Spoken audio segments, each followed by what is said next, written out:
হ্যাঁ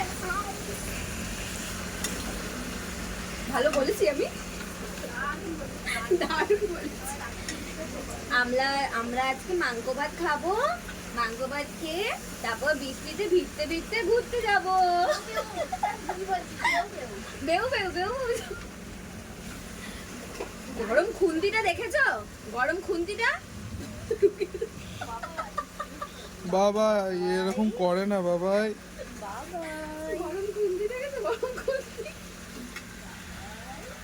নাও আমি এই মাংসটা করে দিয়েছি, এবার বাকি মাংসটা রুমাদি করবে, মানে আমার দিদি করবে। আমি হাফ কষিয়ে দিয়েছি, ঠিক আছে বাবাই। মাংস রান্না করছি তো, তারপর কি করবে? মাংস করে তারপর তেতে তেতে খাবো। সবাইকে দেবো না, সবাইকে দেবো না।